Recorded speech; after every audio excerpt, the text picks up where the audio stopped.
chrétien fidèle, alléluia, Jésus revient. Chrétien fidèle, alléluia, Jésus revient. Toi le consacré, alléluia, Jésus revient. Reste consacré, alléluia, Jésus revient. Il vient nous chercher, nous serons avec lui dans les airs. Dans les airs, nous serons avec lui dans les cieux. Avec les anges, nous allons adorer Jésus notre Seigneur. Adorer, c'est la raison de ma vie.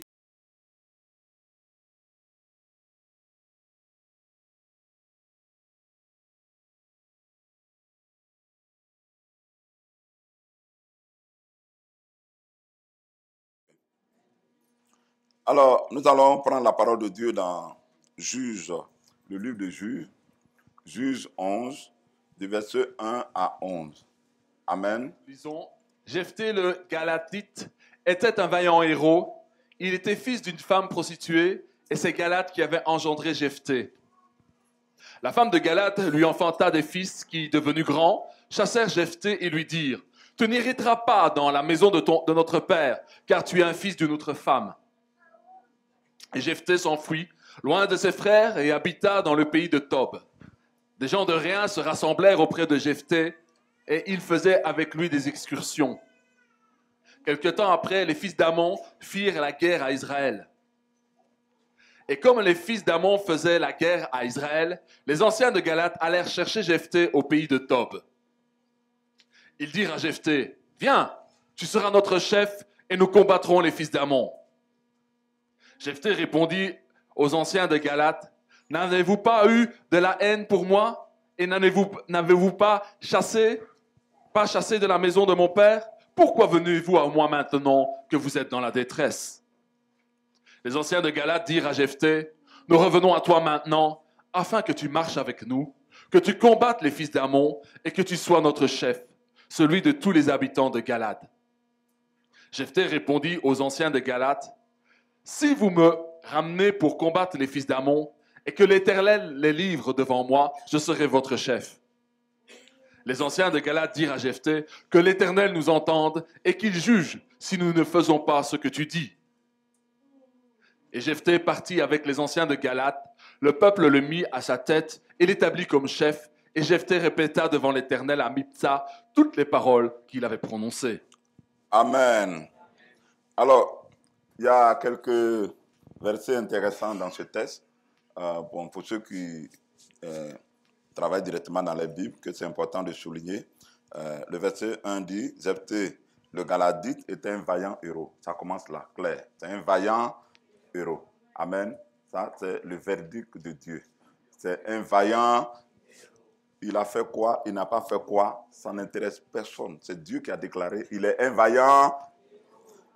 Maintenant, l'autre partie aussi qui peut être intéressant, il était le fils d'une prostituée. Il était le fils d'une prostituée. Amen. Et puis, l'autre texte qui peut être aussi intéressant, c'est le verset 2, où il est dit, « Tu n'hériteras pas dans la maison de notre Père. » Ça aussi, tu peux souligner. « Tu n'hériteras pas dans la maison de notre Père. » Amen. Et le verset 3, Jephthé s'enfuit devant ses frères. Amen. « Tu n'hériteras pas. » Alléluia. Mais là où ça devient intéressant, le verset 11 maintenant, Jephthé partit avec les anciens de Galate, le peuple le mit à sa tête. Ça aussi, tu peux le souligner. Alléluia. Alors, ce matin, je vais parler, je vais être vraiment bref, parce que ce que je ressens dans mon cœur de plus en plus, c'est comment vous communiquez la pensée de Dieu pour son peuple, pour le temps dans lequel nous sommes actuellement. Alléluia. Il y a des choses sur lesquelles on n'a pas besoin de beaucoup de paroles, mais je crois que aller à l'essentiel peut aider les gens à mieux comprendre. Amen. La semaine passée, nous avons parlé de ne pas rater le prix de la vocation. Bon, je reviens sur cette même forme, mais avec un autre thème, le combat de notre destinée en Christ. Amen. Parce qu'en réalité, c'est ce que Dieu veut que vous compreniez. Le combat de notre destinée en Christ. Amen. Alors, j'ai attiré votre attention la semaine passée que la plupart des combats qu'un enfant de Dieu mène dans sa vie, ces combats sont liés à sa destinée. C'est à cause de votre destinée que vous êtes combattu. Nous avons vu l'exemple de Joseph, que tout le problème de Joseph est parti du fait qu'il a eu un rêve. Ce rêve-là parlait de grandeur. Ce rêve parlait de l'élévation. Ce rêve parlait de quelqu'un que Dieu va susciter pour être une solution. Alléluia. Joseph n'a pas demandé cette grandeur. Il n'a même pas supplié Dieu pour avoir cette grandeur. Mais cela était inscrit dans sa destinée. C'est Dieu, de son propre chef, qui a choisi de faire de Joseph ce qu'il voulait que Joseph soit. Mais l'erreur qu'il a commis, il a dit ça à ses frères, et ses frères ont dit, ok, vendons-le et nous verrons qu'est-ce qui deviendront ses rêves. Son problème est parti de ses rêves. Son problème n'était pas lié à ses frères. Le gros problème de beaucoup de chrétiens, c'est que nous menons des faux combats. Alléluia. Ce qui fait que tu es combattu dans ton boulot, ce n'est pas ton patron qui est mauvais. C'est ta destinée que Satan combat. Et je ne sais pas si quelqu'un me comprend. Ce qui fait que ton foyer a des problèmes.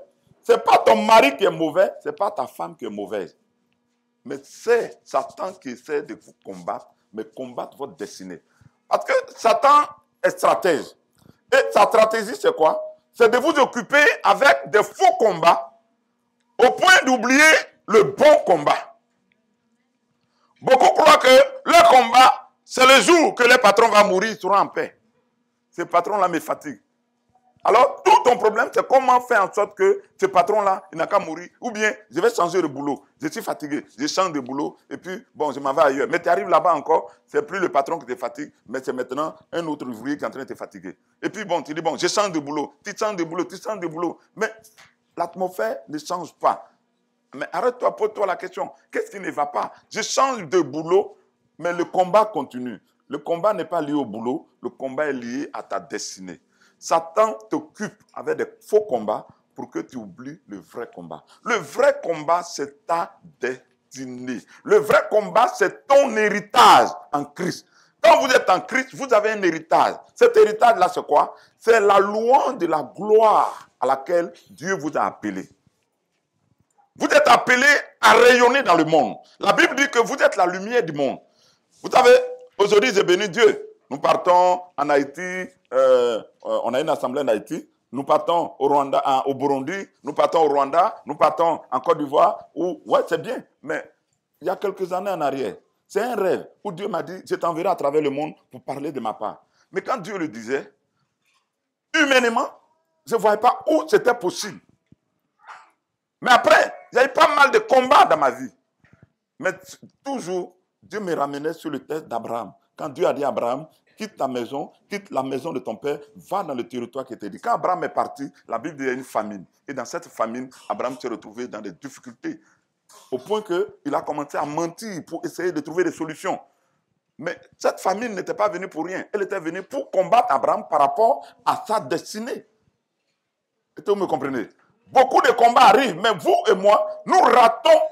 Nous ne comprenons pas le plan de Dieu et nous fuyons parfois le plan de Dieu. On te dit, mais comme ça ne va pas en Belgique, je m'en vais à Londres. Quand ça ne va pas à Londres, je m'en vais en Afrique du Sud. Comme ça ne va pas, c'est le territoire qui était le problème. Ce n'est pas le territoire, c'est ta destinée. 1 Timothée 6, il dit, à partir du verset 10, « Car l'amour de l'argent est une racine de tous les maux. Et quelques-uns, en étant possédés, se sont égarés loin de la foi. » Ils se sont égarés où? Loin de la foi. C'est ça le but que Satan veut atteindre. Pourquoi il t'occupe avec cette préoccupation constante avec les problèmes d'argent, les problèmes de finances? Parce que si tu réussis à être embarqué dans cet engrenage, où tu es tout le temps inquiet pour ton avenir, inquiet pour tes finances, inquiet, en fait, tu t'éloigneras de ta destinée. Tu t'éloigneras. Puisque tu dis, bon, voilà, en Belgique, il n'y a pas de travail, je ne sais même pas ce que j'ai fait ici, tant, boum, je m'en vais ailleurs. Il dit, ok, j'ai gagné. J'ai gagné, puisque Dieu, est-ce que Dieu t'a dit d'aller? C'est Dieu qui t'a dit? Quelqu'un me suit ce matin? se déplace pas parce que ça ne va pas. On se déplace parce que Dieu dit va. Est-ce que vous me comprenez? Si Dieu m'a dit va, va. Si Dieu dit reste, reste. Il sait de quoi il s'agit. Il sait comment le combat va se terminer. Mais tu es combattu pourquoi? À cause de ta destinée. Parce que ta destinée est glorieuse. Tu es combattu pourquoi? À cause de ton héritage. Dis à ton voisin, il y a un héritage. Amen. Et ne laisse personne voler ton héritage. Non, il faut le dire. Ne laisse personne voler ton héritage. Éphésiens 1. On peut le lire, versets 16 à 19. Amen. Écoutez bien, lisez bien. Amen. Éphésiens 1, 16, il dit « Je ne cesse de rendre grâce pour vous, faisant mention de vous dans mes prières, afin que le Dieu de notre Seigneur Jésus-Christ, le Père de gloire, vous donne un esprit de sagesse et de révélation dans sa connaissance. Amen. Et qu'il illumine les yeux de votre cœur pour que vous sachiez quelle est l'espérance qui s'attache à son appel, Il y a un appel. quelle est la richesse de la gloire de son héritage qu'il réserve aux saints. Amen. Qu'il illumine les yeux de votre cœur, de votre esprit. Amen. Afin que vous sachiez l'espérance qui s'attache, il y a une espérance dans son appel, et quelle est la richesse de la gloire de son héritage. L'héritage qu'il me réserve. On a un héritage ici et on a un héritage céleste.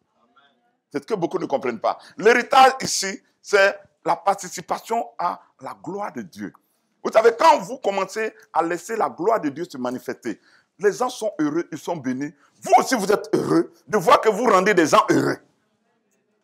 Amen.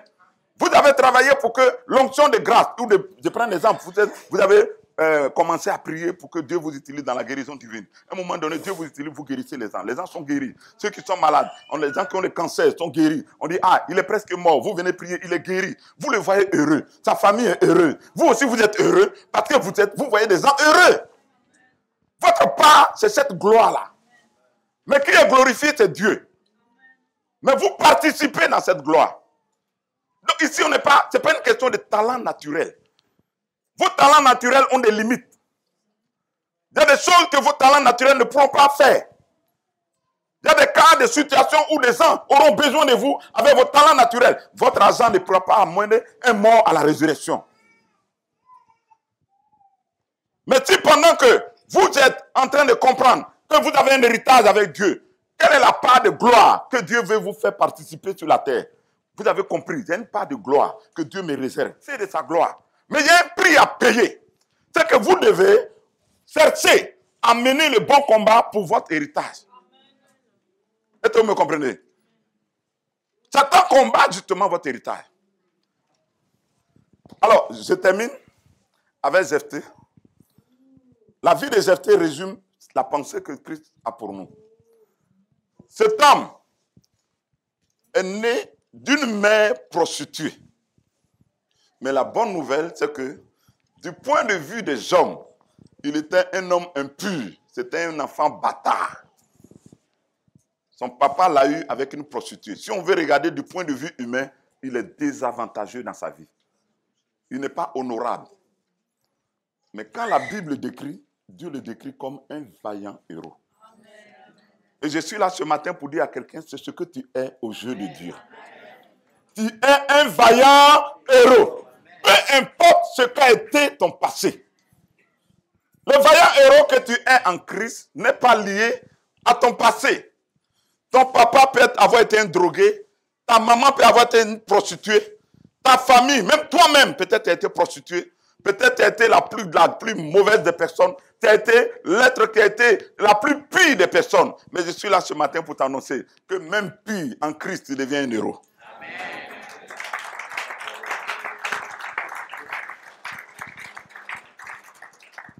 Sa mère est une prostituée, disqualifiée par les hommes d'Israël.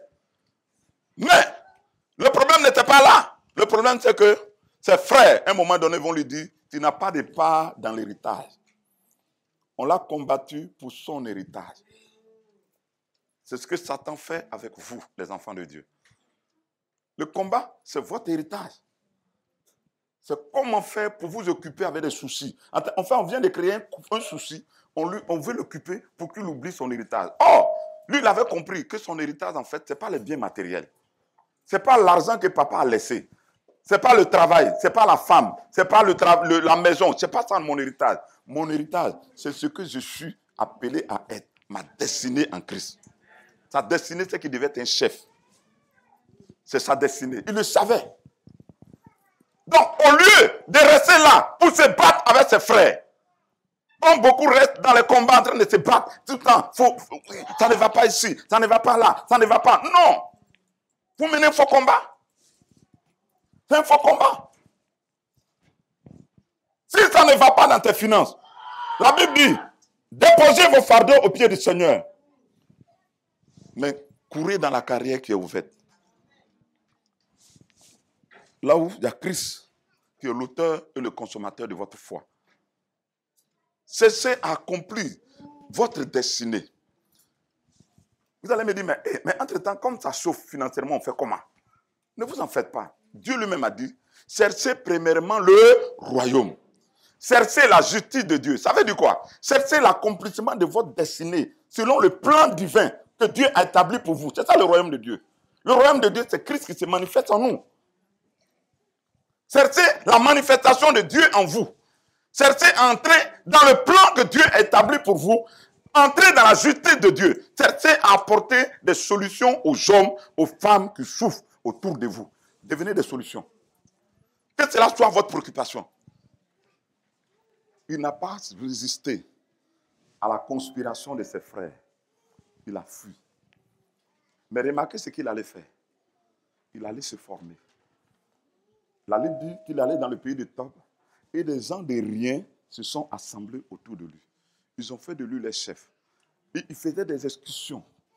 Pendant le temps que ses frères étaient en train de se disputer l'héritage de papa, l'héritage matériel, lui, il était en train d'édifier l'homme intérieur. Il était en train de se bâtir sa réputation de leader, de meneur, de chef de guerre. Il était en train de se préparer. Alléluia.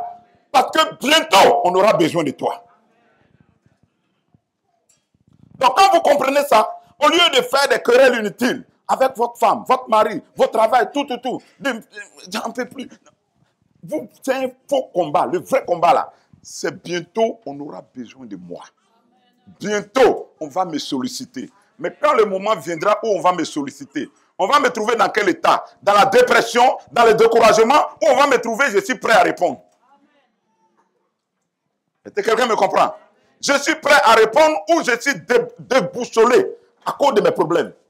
Il avait le problème de ses frères. Mais la bonne nouvelle, il a perdu l'héritage familial peut-être, mais l'héritage de toute une nation. Il est devenu le chef.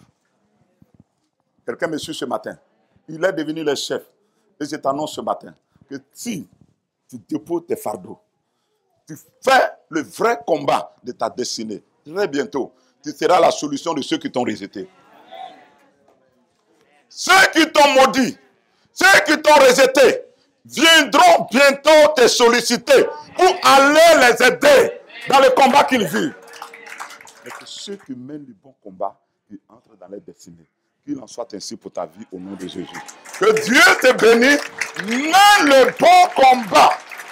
Arrêtez les combats de distraction. Le monde a besoin de vous.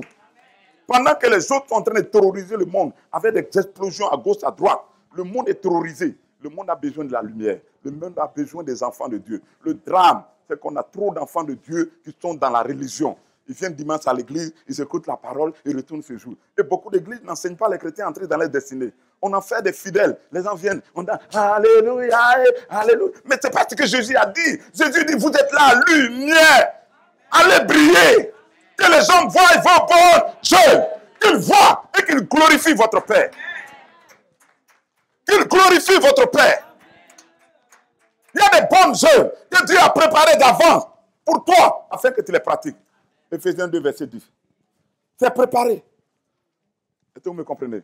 C'est pour ça que nous mettons l'accent sur la formation. Même quand je vais en mission, la plupart des pasteurs que nous avons, c'est des gens qui travaillent, mais que Dieu est en train d'utiliser pour sauver des âmes. Le pasteur Oboué, l'évangéliste, c'est un comptable. travaille dans une boîte. Le frère Hugues de Saint-Fra, où on est parti faire les orphelins, c'est un fonctionnaire de l'État qui aujourd'hui, que Dieu utilise pour sauver des âmes. Donc, croire qu'on peut travailler et puis ne pas sauver les âmes, ça n'a rien. Qui vous enseigne ça? Alors, on pense que dimanche, on vient s'asseoir, on écoute la parole, on est content. Mais derrière toi, il y a une foule qui attend que tu te lèves. Ton village attend que tu te lèves. Ton pays attend que tu te lèves. Alléluia. Nous avons dit cette année, nous avons l'envie d'aller au Cameroun. Frères camerounais, aidez-nous à rentrer au Cameroun. Nous voulons aller au Bénin. Frères béninois, aidez-nous à rentrer au Bénin. Frères congolais, dans la chair, pas dans l'esprit. Parce que vous n'êtes plus congolais. Vous êtes des enfants de Dieu. Congolais dans la chair, aidez-nous à entrer au Congo. Nous voulons aller dans les villages. Nous voulons aller aider les populations. Nous voulons aller les aider à prendre conscience du potentiel que Dieu a mis en eux. Financer des projets d'agriculture. Financer les femmes pour qu'elles se prennent en charge. Pour qu'elles comprennent que l'évangile, c'est la libération de la vie de Dieu en l'homme. Pour que, quel que soit l'endroit où tu te trouves, tu peux changer ton désert. Transformer la vallée de Baka en un lieu de bénédiction. C'est ça la pensée de Dieu. Alléluia! Alléluia! Alléluia!